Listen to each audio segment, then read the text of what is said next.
Hi hello ನಮಸ್ಕಾರ ಎಲ್ಲರಿಗೂ welcome to our Appu's cooking channel. ಇವತ್ತಿನ ರೆಸಿಪಿ ದಿಢೀರ್ ದೋಸಾ ಕೆಂಪು ಚಟ್ನಿ. ನೀವು ಈ ರೆಸಿಪಿ ನೋಡೋ ಮುಂಚೆ ನಮ್ಮ ಚಾನಲ್ ಲೈಕ್ ಮಾಡಿ, ಶೇರ್ ಮಾಡಿ, ಸಬ್ಸ್ಕ್ರೈಬ್ ಮಾಡಿ, ಹಾಗೆ ಪಕ್ಕದಲ್ಲಿರೋ ಬೆಲ್ ಐಕನ್ನ ಕ್ಲಿಕ್ ಮಾಡಿ. ದಿಢೀರಾಗಿ ಮಾಡ್ಬೋದು ಇದನ್ನು. ಇದಕ್ಕೆ ಬೇಕಾಗಿರೋಂಥ ಪದಾರ್ಥಗಳು: 1 ಕಪ್ ಚಿರೋಟಿ ರವೆ, 1 ಕಪ್ ಅವಲಕ್ಕಿ, 1 ಕಪ್ ಮೊಸರು, ಒಣಮೆಣಸಿನ್ಕಾಯಿ, ಹಸಿ ಕೊಬ್ಬರಿ, ಕಡಲೆಕಾಯಿ ಬೀಜ, ಹುರುಗಡ್ಲೆ, ಬೆಳ್ಳುಳ್ಳಿ, ಕೊರಿಯಂಡರ್, ಜೀರಿಗೆ, ಸಾಸಿವೆ, ಬೇಕಿಂಗ್ ಸೋಡಾ, ರುಚಿಗೆ ತಕ್ಕಷ್ಟು ಉಪ್ಪು. ನಾನಿಲ್ಲೊಂದು ಪಾತ್ರೆ ತೊಗೊಂಡಿದ್ದೀನಿ. ಪಾತ್ರೆಗೆ ಚಿರೋಟಿ ರವೆ ಮತ್ತು ಅವಲಕ್ಕಿ ಮತ್ತು 1 ಕಪ್ ಮೊಸರು ಹಾಕ್ಕೊಂಡು ಚೆನ್ನಾಗಿ ಮಿಕ್ಸ್ ಮಾಡಬೇಕಾಗುತ್ತೆ. ಇದನ್ನು ಮೊಸರು ಎಲ್ಲ ಚೆನ್ನಾಗಿ ಮಿಕ್ಸ್ ಆಗಿದೆ. ಇವಾಗ ಇದಕ್ಕೇ ಒಂದು ಅರ್ಧ ಗ್ಲಾಸ್ ನೀರು ಹಾಕ್ಕೊಳ್ಳಿ.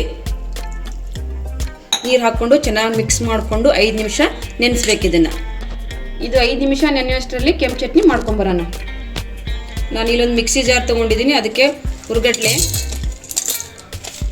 ಕಡಲೆಕಾಯಿ ಬೀಜ,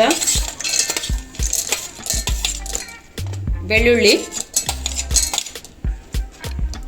ಹಸಿ ಕೊಬ್ಬರಿ ಮತ್ತು ಒಣಮೆಣಸಿನ್ಕಾಯಿ, ಕೊತ್ತಂಬರಿ ಎಲ್ಲ ಹಾಕಿ, ಮತ್ತು ಸ್ವಲ್ಪ ಜೀರಿಗೆ,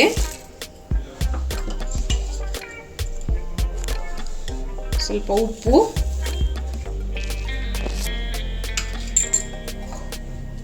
ಒಂದು ಅರ್ಧ ಗ್ಲಾಸ್ ನೀರು ಹಾಕಿ ಫುಲ್ ಪೇಸ್ಟ್ ಥರ ರುಬ್ಕೊಂಬನ್ನಿ. ಈ ಚಟ್ನಿನ ಫುಲ್ ಪೇಸ್ಟ್ ಥರ ರುಬ್ಕೊಂಬಂದಿದ್ದೀನಿ. ಇವಾಗ ಕೆಂಪು ಚಟ್ನಿಗೆ ಒಗ್ಗರಣೆ ಹಾಕೋಣ. ಸ್ಟವ್ ಮೇಲೆ ಒಂದು ಪ್ಯಾನ್ ಇಟ್ಟು ಅದಕ್ಕೆ 2 ಟೇಬಲ್ ಸ್ಪೂನ್ ಅಷ್ಟು ಆಯಿಲ್ ಹಾಕ್ಕೊತಾ ಇದ್ದೀನಿ. ಎಣ್ಣೆ ಚೆನ್ನಾಗಿ ಕಾದಿದೆ. ಸಾಸಿವೆ, ಜೀರಿಗೆ,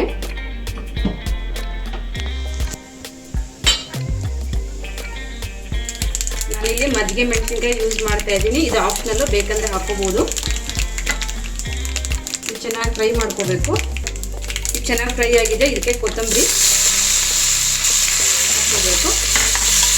ಸ್ವಲ್ಪ ಫ್ರೈ ಆಗಿ ಇದು ಚೆನ್ನಾಗಿ ಫ್ರೈ ಆಗಿದೆ. ಸ್ಟವ್ನ ಆಫ್ ಮಾಡ್ಕೊಂಬಿಡಿ. ಒಗ್ಗರಣೆನ ಚಟ್ನಿಗೆ ಹಾಕ್ಕೊಳ್ಳಿ. ಇದಕ್ಕೆ ಒಗ್ಗರಣೆ ಹಾಕಿದ್ದೀನಿ. ಇವಾಗ ಚೆನ್ನಾಗಿ ಮಿಕ್ಸ್ ಮಾಡ್ಕೊಳ್ಳಿ ಇದನ್ನು. ಇವಾಗ ಕೆಂಪು ಚಟ್ನಿ ರೆಡಿಯಾಗಿದೆ. ಇವಾಗ ನಾವು ದೋಸೆ ಮಾಡ್ಕೊಳ್ಳೋಣ.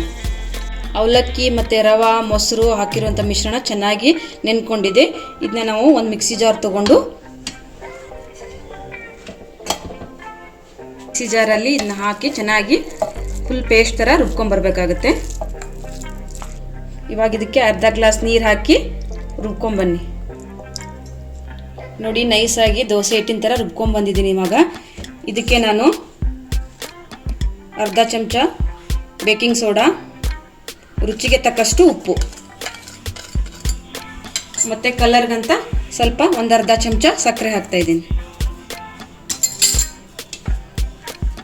ಚೆನ್ನಾಗಿ ಮಿಕ್ಸ್ ಮಾಡ್ಕೊಳ್ಳಿ ಇದನ್ನು. ಸಕ್ಕರೆ ಮತ್ತು ಬೇಕಿಂಗ್ ಸೋಡಾ, ಉಪ್ಪು ಎಲ್ಲ ಚೆನ್ನಾಗಿ ಮಿಕ್ಸ್ ಆಗಬೇಕು. ನಾನಿಲ್ಲಿ ದಿಢೀರ್ ದೋಸೆ ಮಾಡೋದ್ರಿಂದ ಈ ಹಿಟ್ಟು ಅಟ್ಲೀಸ್ಟ್ 5 ನಿಮಿಷ ಆದರೂ ನೆನಿಬೇಕಾಗುತ್ತೆ. ಆ ಹಿಟ್ಟು 5 ನಿಮಿಷ ನೆನಿಲಿ ನಾನಿಲ್ಲಿ ದೋಸೆ ಪ್ಯಾನ್ನ ಇಟ್ಕೊಂಡಿದ್ದೀನಿ ಸ್ಟವ್ ಮೇಲೆ ಕಾಯೋಕ್ಕೆ.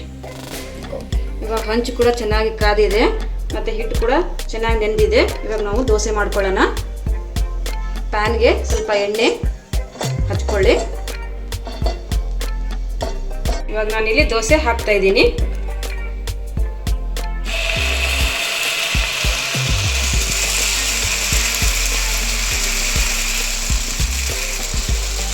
ಇವಾಗ ಇಲ್ಲಿ ನಾನು ಇದ್ರ ಮೇಲೆ ಸ್ವಲ್ಪ ಆನಿಯನ್ನು ಮತ್ತು ಸ್ವಲ್ಪ ಕ್ಯಾರೆಟು ಮತ್ತು ಸ್ವಲ್ಪ ಕೊರಿಯಂಡರ್ ಹಾಕ್ತಾ ಇದ್ದೀನಿ.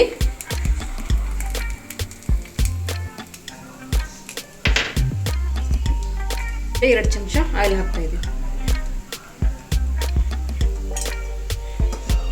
ಈ ದೋಸೆ ಮಾಡೋಕ್ಕೆ ಅಕ್ಕಿ ನೆನೆಸಬೇಕು ಆ ಥರ ಏನಿಲ್ಲ. ಈ ದೋಸೆ ದಿಢೀರಾಗಿ ಮಾಡೋದ್ರಿಂದ ತಿನ್ನೋಕ್ಕೆ ತುಂಬ ಚೆನ್ನಾಗಿರುತ್ತೆ. ಮತ್ತು ಅವಲಕ್ಕಿ ರವೆ ಹಾಕಿರೋದ್ರಿಂದ ತಿನ್ನೋಕ್ಕೆ ತುಂಬ ಸಾಫ್ಟ್ ಆಗಿರುತ್ತೆ. ಇದು ಎರಡು ಕಡೆ ಸರಿಯಾಗಿ ಬೇಯಿಸ್ಕೊಂಡು ನಾನಿಲ್ಲಿ ಇದ್ರ ಮೇಲ್ಗಡೆ ಸ್ವಲ್ಪ ಚಟ್ನಿ ಪುಡಿ ಹಾಕ್ತಾ ಇದ್ದೀನಿ. ಹುರುಗಡ್ಲೆ ಚಟ್ನಿ ಪುಡಿ ಇದು. ನೀವು ಬೇಕಾದರೆ ಕಡಲೆಕಾಯಿ ಬೀಜ ಚಟ್ನಿ ಪುಡಿ ಮತ್ತು ಯಾವುದಾದ್ರೂ ಗ್ರೀನ್ ಚಟ್ನಿ ಯಾವುದಾದ್ರೂ ಹಾಕೋಬೋದು. ಮತ್ತು ಸ್ವಲ್ಪ ತುಪ್ಪ ಹಾಕೊತಾ ಇದ್ದೀನಿ. ಇದು ಟೇಸ್ಟ್ ಮಾತ್ರ ತುಂಬ ಚೆನ್ನಾಗಿರುತ್ತೆ. ಇವಾಗ ಆಗಿದೆ, ಒಂದು ಸರ್ವಿಂಗ್ ಪ್ಲೇಟಲ್ಲಿ ತೆಗೆದಿಟ್ಟುಕೊಳ್ಳೋಣ. ನೋಡಿ, ದಿಢೀರ್ ದೋಸೆ ಕೆಂಪು ಚಟ್ನಿ ರೆಡಿಯಾಗಿದೆ. ಎಷ್ಟು ಸಾಫ್ಟಾಗಿ ಬಂದಿದೆ ನೋಡಿ.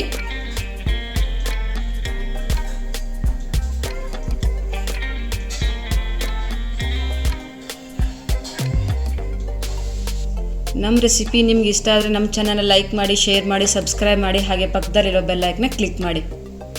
ಟೇಕ್ ಕೇರ್, ಬಾಯ್.